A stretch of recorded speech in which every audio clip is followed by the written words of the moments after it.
उसने सोचा ये सिर्फ एक छोटी सी चोरी है, लेकिन कब्र के साये ने उसे कभी वापस नहीं छोड़ा। अगर आप रात को अकेले सोते हैं तो इस कहानी को पूरा सुनना आपके लिए मुश्किल हो सकता है। अस्सलाम वालेकुम फ्रेंड्स, उम्मीद करता हूँ आप सब खैरियत से होंगे। अल्लाह आप लोगों को खुश रखे, आबाद रखे और आप भी मुझे अपनी दुआओं में याद रखें। बढ़ते हैं स्टोरी की तरफ। रात का वक्त था, पूरा गांव सो चुका था, सिर्फ कब्रिस्तान जाग रहा था। उस कब्रिस्तान के बारे में मशहूर था कि जो भी वहाँ गलत नीयत से गया वो वापस कभी नहीं आया। उस रात रफ़ीक धीरे धीरे चल रहा था, हाथ में फावड़ा लेके, चेहरे पर पसीना और दिल में सिर्फ एक ही ख्याल, कफन। पहली रात कब्र नहीं थी, मिट्टी अभी गीली थी, नाम की तख्ती साफ। रफ़ीक ने इधर उधर देखा, किसी की आहट नहीं। उसने मिट्टी हटाना शुरू की। फावड़े की हर आवाज़ उसे अपने दिल की धड़कन लग रही थी। कफन नजर आया, बिल्कुल साफ, बिल्कुल नया। जैसे ही उसने कफन पकड़ा, हवा अचानक ठंडी हो गई। उसने हाथ रोक लिया कुछ पल के लिए। उसे लगा जैसे कब्र के अंदर से सांस लेने की आवाज़ आ रही हो।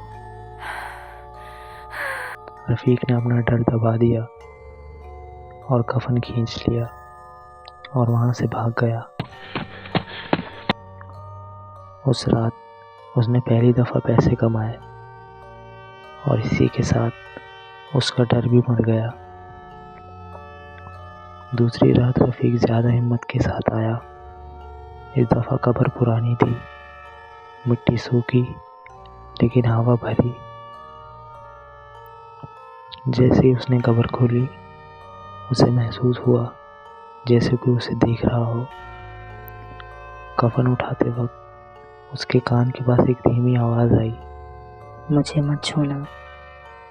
रफ़ीक का जिस्म कांप गया। उसने पीछे मुड़कर देखा, कुछ नहीं था। लेकिन जब उसने कफन उठाया, कब्र के अंदर लाश का चेहरा साफ नजर आया, आंखें आधी खुली हुई।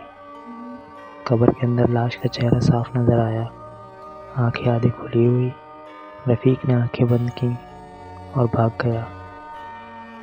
उस रात नींद में भी उसे मिट्टी की खुशबू और किसी की सांस महसूस होती रही। तीसरी रात रफ़ीक ने कसम खाई कि बस आखिरी बार। इस दफ़ा चांद भी नहीं था, कब्रिस्तान पूरा काला। जैसे ही उसने कब्र खोदनी शुरू की, मिट्टी खुद ही धंसने लगी। रफ़ीक रुक गया। कब्र के अंदर से आवाज़ आई, अब तुम्हारी बारी है। उसने भागना चाहा, लेकिन उसके पाँव ज़मीन में फंस गए और अचानक कब्र के अंदर से दो हाथ निकले और उसके पाँव पकड़ लिए। रफ़ीक चीखा, लेकिन आवाज़ कब्रिस्तान में ही दब गई। कब्र की मिट्टी हिलने लगी, जैसे ज़मीन जिंदा हो गई हो। और फिर उस कब्र ने रफ़ीक को अंदर की तरफ खींच लिया। उसकी उंगलियां मिट्टी पर घसीटते हुए निशान छोड़ रही थी। कुछ ही पल में सब कुछ खामोश। सुबह जब गांव के लोग आए तो कब्रिस्तान में एक कब्र आधी खुली हुई थी। गांव वालों ने जब मिट्टी हटाई तो अंदर जो था उसे देखकर सब पीछे हट गए। रफ़ीक का जिस्म आधा कफन में लिपटा हुआ और मुंह पूरा खुला हुआ और पूरी खुली हुई आंखें, जैसे अभी अभी मदद मांग रही हों। और कब्र की तख्ती पर मिट्टी से लिखा हुआ था, जो दूसरों का कफन चुराता है, आखिरी कफन उसी का होता है। हमारी कहानियाँ अगर आपको अच्छी लगती हैं तो प्लीज़ लाइक कीजिए, सब्सक्राइब कीजिए और हाँ, शेयर करना मत भूलिएगा।